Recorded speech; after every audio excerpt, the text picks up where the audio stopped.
Puji Tuhan, saudara kekasih dalam Tuhan. Kalau kita serius atau sungguh-sungguh dengan ketulusan hati kita untuk mengikut Tuhan dari menit ke menit, jam ke jam, dan hari ke hari, kita akan makin menemukan betapa sulit dan sukarnya jalan yang akan dilalui, saudara. Makin hari, saudara, kalau kita sungguh-sungguh untuk mengikut Dia, kita akan mulai melihat betapa sukar dan sulitnya jalan yang akan kita lalui. Sebab kita menempuh jalan yang lain, bukan jalan dunia, saudara. Jalan lain itu berat, karena itu adalah jalan Via Dolorosa. Jalan terjal, seperti jalan yang dilalui oleh Tuhan Yesus ketika Dia hendak memikul salib menuju ke Bukit Golgota atau Bukit Tengkorak. Makin sukar, saudara. Tapi bagi mereka yang tidak sungguh-sungguh, hanya setengah-setengah, tidak tulus, yang penting sudah menjadi Kristen atau beragama Kristen, mereka tidak akan menemukan jalan yang sulit dan sukar itu. Tapi bagi kita mulai melihat betapa sulitnya. Pantas Tuhan mengatakan dalam Injil Lukas pasal 14 ayat 28, sebab siapakah di antara kamu yang kalau mau mendirikan sebuah menara tidak duduk dahulu membuat anggaran biayanya? Kalau cukup uangnya untuk menyelesaikan pekerjaannya itu. Jadi ternyata mengikut Tuhan itu harus menghitung dulu anggaran. Jadi ada perhitungannya, saudara. Jangan sampai saudara ibarat orang membangun gedung besar, membangun monumen, tetapi pada akhirnya tidak selesai. Betapa malunya orang yang membangun tersebut, dan orang akan bertanya atau menjadi bahan pembicaraan atau percakapan, siapa yang membangun menara itu atau monumen itu atau gedung itu, saudara. Pasti mendapat malu, saudara. Demikian juga kalau orang tahu harga yang sesungguhnya yang harus dibayar menjadi orang Kristen. Saudara, tidak banyak orang yang berani. Sebab harga menjadi orang Kristen itu adalah hidupnya Yesus. Hidupnya Yesus itu harga, saudara. Nah, sebagian kita ini masih terjebak dengan agama. Kita merasa sudah beragama Kristen, merasa sudah mengikut Yesus. Ini adalah sebuah kesalahan. Jangan merasa dengan beragama Kristen berarti menunjukkan itu sebuah harga. Zaman sekarang orang masuk Kristen itu gampang, dengan mudah, saudara. Demi mendapatkan kartu tanda penduduk, jelas di dalam KTP tersebut harus tercantum agama. Orang cukup puas. Kalau kekristenan di abad mula-mula, saudara, ketika ada seseorang berani mengikut Yesus, atau apalagi benar-benar mau menjadi orang Kristen, harganya adalah nyawa. Dia pasti akan kehilangan nyawa. Kecuali saudara tidak pernah membaca sejarah gereja. Tapi bagi mereka yang belajar mengenai sejarah gereja, mereka akan menemukan betapa sulit dan sukarnya Karena harga untuk mengikut Yesus itu adalah hidup Yesus itu sendiri. Kemarin saya berbicara mengenai kawasan yang baru, di kawasan yang lain. Tuhan mengajak kepada murid-muridnya untuk masuk ke kawasan yang baru. Kawasan yang tidak dikenali oleh manusia, oleh siapapun.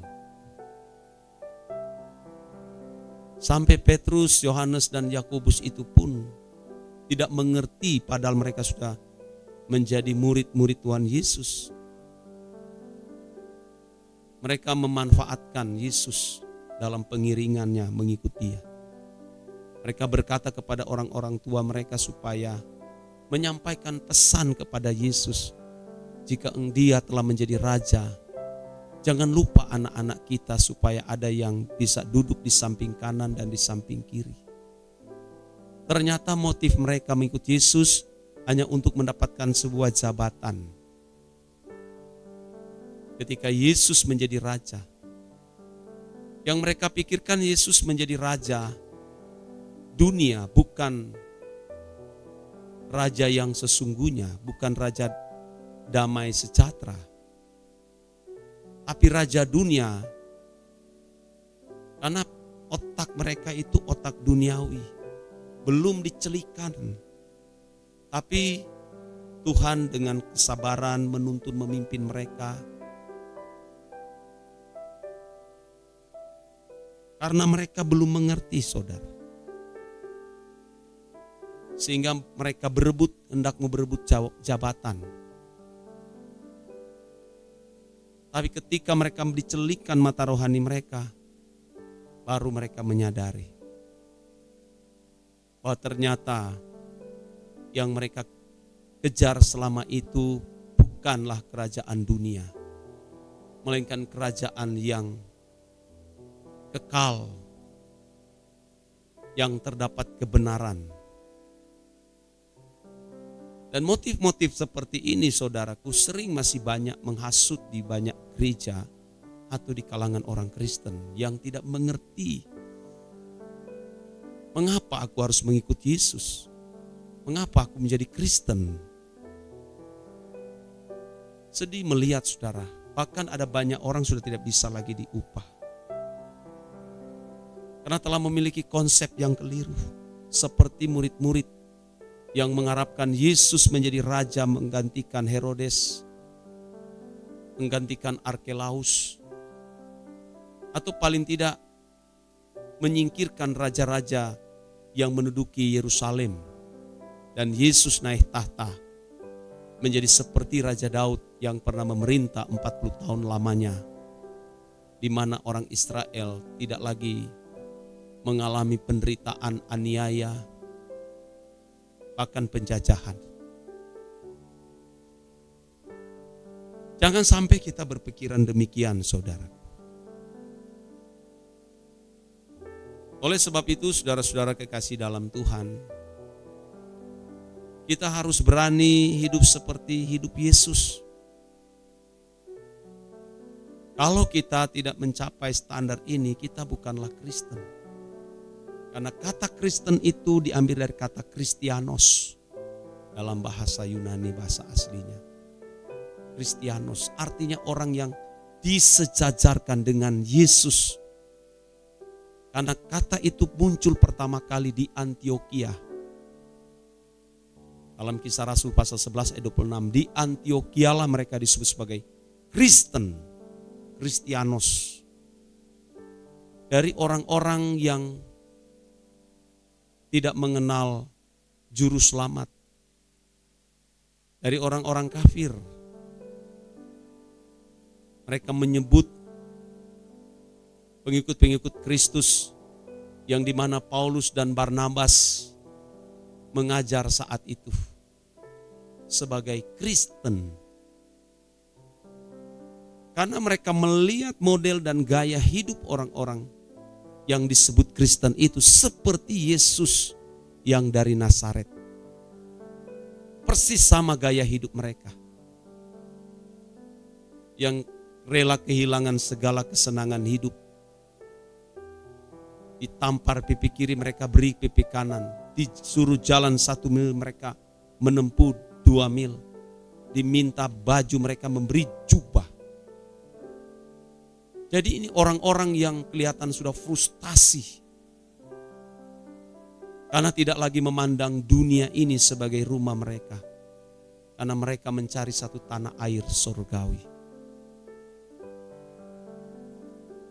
Kerinduan orang-orang Kristen di abad itu luar biasa. Hati mereka sudah benar-benar dipindahkan di kerajaan sorga. Karena mereka melihat ada fakta di mana kebangkitan Yesus dan Yesus terangkat ke sorga. Mereka melihat dengan mata kepala sendiri. Dan mereka merindukan pengangkatan itu, saudara. Beda dengan kita orang Kristen hari ini tidak memiliki kerinduan lagi, saudara. Maka tidak heran banyak orang Kristen akhirnya dijebak oleh kuasa kegelapan. Terikat dengan percintaan dunia.